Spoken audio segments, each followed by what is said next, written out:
ಮಾನ್ಪಾಡಿಯವರು 150 ಕೋಟಿ ರೂಪಾಯಿ ಡಿಮಾಂಡ್ ಮಾಡಿದ್ರು ಅಂತ ಹೇಳಿ ಸಿಎಂ ಅವರು ನಿನ್ನೆ ಗಂಭೀರವಾದ ಆರೋಪ ಮಾಡ್ತಾ ಇದ್ದಾರೆ. ಒಬ್ಬರು ಜವಾಬ್ದಾರಿಯುತವಾದಂಥ ಕರ್ನಾಟಕದ ಮುಖ್ಯಮಂತ್ರಿಗಳು ಯಾರ್ದೋ ಮಾತು ಕೇಳಿ ಈ ರೀತಿ ಹೇಳೋದು ಸರಿಯಲ್ಲ. ಅವ್ರ ಬಳಿ ಏನೋ ದಾಖಲೆ ಇರಬೇಕು, ಏನಾದರೂ ಇರಬೇಕು. ಈಗ ನೋಡಿ, ಅದೇ ಅನ್ವರ್ ಮಾನಪಾಡಿ ನೀನು ಎಲ್ಲ ಮಾಧ್ಯಮಗಳು ಏನು ಹೇಳ್ಯಾರ, ನಾನು BJP ಯಾರೂ ಸಂಪರ್ಕ ಮಾಡಿಲ್ಲ, ನನಗೆ ಯಾರೂ ದುಡ್ಡು ಕೊಡೋ ಆಮಿಷ ಕೊಟ್ಟಿಲ್ಲ, ನನಗೇನೂ ಇಲ್ಲ, ಏನಾರ ಆಮಿಷ ಕೊಟ್ಟಿದ್ರೆ ಕಾಂಗ್ರೆಸ್ನವ್ರು ಆಮಿಷ ಕೊಟ್ಟಾರ ಅಂತ ಹೇಳ್ಯಾರ. ಈ ರೀತಿ ಒಬ್ಬ ಜವಾಬ್ದಾರಿಯುತ ರಾಜ್ಯದ ಮುಖ್ಯಮಂತ್ರಿಗಳಾಗಿ ಯಾವುದೇ ಒಂದು ಆರೋಪ ಮಾಡಬೇಕಾದ್ರೆ ವಿತ್ ಎಲ್ಲ ಡಾಕ್ಯುಮೆಂಟ್ಸು ಎಲ್ಲ ಇಟ್ಕೊಂಡು ಮಾತಾಡಬೇಕು. ಇವತ್ತು ಮಾನಪಾಡಿಯವರು ಹೇಳಿದ ಇದಕ್ಕೆ ಅವ್ರದ್ದು ಹೇಳಿಕೆ ಏನು, ಅದನ್ನು ಬಹಿರಂಗಪಡಿಸಲಲ್ರಿ. ಸುಮ್ಮನೆ ಬ್ಲ್ಯಾಕ್ ಮೇಲ್ ಮಾಡೋದು, ಹಂಚೋದು ಅಂದರೆ ಸದನದಲ್ಲಿ ವಿರೋಧ ಪಕ್ಷದವ್ರು ಮಾತಾಡೇಬಾರ್ದು, ಸದನದಲ್ಲೇ ನಮ್ಮನ್ನು ಕಟ್ಟಿ ಹಾಕಿಬಿಟ್ರಾಯ್ತು, ನಮ್ಮ ಮ್ಯಾಗೆ ಕೇಸ್ ಹಾಕಿಬಿಟ್ರಾಯ್ತು, ಇಷ್ಟಕ್ಕೇ ನಾವೆಲ್ಲ ಶಾಂತ ಆಗ್ತಿಲ್ಲ. ನಾವು ಗಟ್ಟಿಯಾಗಿದ್ದೀವಿ. ನೀವು ಏನು ತನಿಖೆ ಮಾಡ್ತೀರಿ ಮಾಡ್ರಿ ಅಂತ ಹೇಳಿದ್ವಿ, ಮೊನ್ನೆನೂ ಹೇಳಿದ್ವಿ. ನೀವು ತನಿಖೆ ಮಾಡಿ. CBI ಬಗ್ಗೆ ಈಗ ಯಾಕೆ ನಿಮ್ಗೆ ವಿಶ್ವಾಸ ಬಂದದ?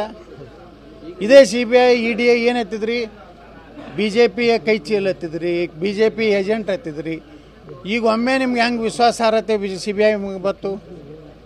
ಅವಾಗ ಸ್ವಾಯತ್ತತೆ ಸಂಸ್ಥೆ ಇದು, ನಾವು ಯಾವುದೂ ಮಾಡೋದಿಲ್ಲ ಅಂತ ನಾವು ಹೇಳ್ತೀವಿ. ಈಗ CBI ಪ್ರಧಾನಮಂತ್ರಿಗಳಿಗೆ ಅದಕ್ಕೆ ಪತ್ರ ಬರೀತೀರಿ? ನೀವೇ ಕ್ಯಾಬಿನೆಟ್ನಾಗ ಇಡ್ರಿ, ತನಿಖೆಗೆ ಆದೇಶ ಕೊಡೋಕೆ ನಿಮಗೆ CBIದವ್ರಿಗೆ ರೆಕಮೆಂಡ್ ಮಾಡಿದ್ರೆ CBIದವ್ರು ಬಂದು ತನಿಖೆ ಮಾಡ್ತಾರೆ. ನಿಮ್ಗೆ ತನಿಖೆ ಮಾಡಿಸೋದು ಬೇಕಾಗಿಲ್ಲ. ನೀವೆಲ್ಲ ಏನು ಮಾಡ್ಲಕತ್ತೀರಿ, ನಾಟಕ ಮಾಡ್ಲಕತ್ತೀರಿ, ಜನರಿಗೆ ಕಣ್ಣಾಗ ಮಣ್ಣು ಹಾಕೋ ಕೆಲಸ ಮಾಡ್ಲಕತ್ತೀರಿ ಅಷ್ಟೇ. ಮಾನ್ಪಾಡಿಯವರು 150 ಕೋಟಿ ರೂಪಾಯಿ ಡಿಮಾಂಡ್ ಮಾಡಿದ್ರು ಅಂತ ಹೇಳಿ ಸಿಎಂ ಅವರು ನಿನ್ನೆ ಗಂಭೀರವಾದ ಆರೋಪ ಮಾಡ್ತಾ ಇದ್ದಾರೆ. ಒಬ್ಬರು ಜವಾಬ್ದಾರಿಯುತವಾದಂಥ ಕರ್ನಾಟಕದ ಮುಖ್ಯಮಂತ್ರಿಗಳು ಯಾರ್ದೋ ಮಾತು ಕೇಳಿ ಈ ರೀತಿ ಹೇಳೋದು ಸರಿಯಲ್ಲ. ಅವ್ರ ಬಳಿ ಏನೋ ದಾಖಲೆ ಇರಬೇಕು, ಏನಾದರೂ ಇರಬೇಕು. ಈಗ ನೋಡಿ, ಅದೇ ಅನ್ವರ್ ಮಾನಪಾಡಿ ನೀನು ಎಲ್ಲ ಮಾಧ್ಯಮಗಳು ಏನು ಹೇಳ್ಯಾರ, ನಾನು BJP ಯಾರೂ ಸಂಪರ್ಕ ಮಾಡಿಲ್ಲ, ನನಗೆ ಯಾರೂ ದುಡ್ಡು ಕೊಡೋ ಆಮಿಷ ಕೊಟ್ಟಿಲ್ಲ, ನನಗೇನೂ ಇಲ್ಲ, ಏನಾರ ಆಮಿಷ ಕೊಟ್ಟಿದ್ರೆ ಕಾಂಗ್ರೆಸ್ನವ್ರು ಆಮಿಷ ಕೊಟ್ಟಾರ ಅಂತ ಹೇಳ್ಯಾರ. ಈ ರೀತಿ ಒಬ್ಬ ಜವಾಬ್ದಾರಿಯುತ ರಾಜ್ಯದ ಮುಖ್ಯಮಂತ್ರಿಗಳಾಗಿ ಯಾವುದೇ ಒಂದು ಆರೋಪ ಮಾಡಬೇಕಾದ್ರೆ ವಿತ್ ಎಲ್ಲ ಡಾಕ್ಯುಮೆಂಟ್ಸು ಎಲ್ಲ ಇಟ್ಕೊಂಡು ಮಾತಾಡಬೇಕು. ಇವತ್ತು ಮಾನಪಾಡಿಯವರು ಹೇಳಿದ ಇದಕ್ಕೆ ಅವ್ರದ್ದು ಹೇಳಿಕೆ ಏನು, ಅದನ್ನು ಬಹಿರಂಗಪಡಿಸಲಲ್ರಿ. ಸುಮ್ಮನೆ ಬ್ಲ್ಯಾಕ್ ಮೇಲ್ ಮಾಡೋದು, ಹಂಚೋದು ಅಂದರೆ ಸದನದಲ್ಲಿ ವಿರೋಧ ಪಕ್ಷದವ್ರು ಮಾತಾಡೇಬಾರ್ದು, ಸದನದಲ್ಲೇ ನಮ್ಮನ್ನು ಕಟ್ಟಿ ಹಾಕಿಬಿಟ್ರಾಯ್ತು, ನಮ್ಮ ಮ್ಯಾಗೆ ಕೇಸ್ ಹಾಕಿಬಿಟ್ರಾಯ್ತು, ಇಷ್ಟಕ್ಕೇ ನಾವೆಲ್ಲ ಶಾಂತ ಆಗ್ತಿಲ್ಲ. ನಾವು ಗಟ್ಟಿಯಾಗಿದ್ದೀವಿ. ನೀವು ಏನು ತನಿಖೆ ಮಾಡ್ತೀರಿ ಮಾಡ್ರಿ ಅಂತ ಹೇಳಿದ್ವಿ, ಮೊನ್ನೆನೂ ಹೇಳಿದ್ವಿ. ನೀವು ತನಿಖೆ ಮಾಡಿ.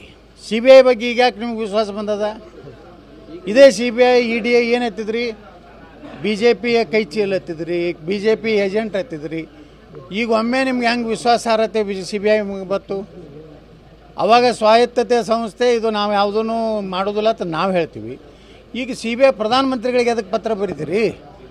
ನೀವೇ ಕ್ಯಾಬಿನೆಟ್ನಾಗ ಇಡ್ರಿ, ತನಿಖೆಗೆ ಆದೇಶ ಕೊಡೋಕೆ ನಿಮಗೆ CBIದವ್ರಿಗೆ ರೆಕಮೆಂಡ್ ಮಾಡಿದ್ರೆ CBIದವ್ರು ಬಂದು ತನಿಖೆ ಮಾಡ್ತಾರೆ. ನಿಮ್ಗೆ ತನಿಖೆ ಮಾಡಿಸೋದು ಬೇಕಾಗಿಲ್ಲ.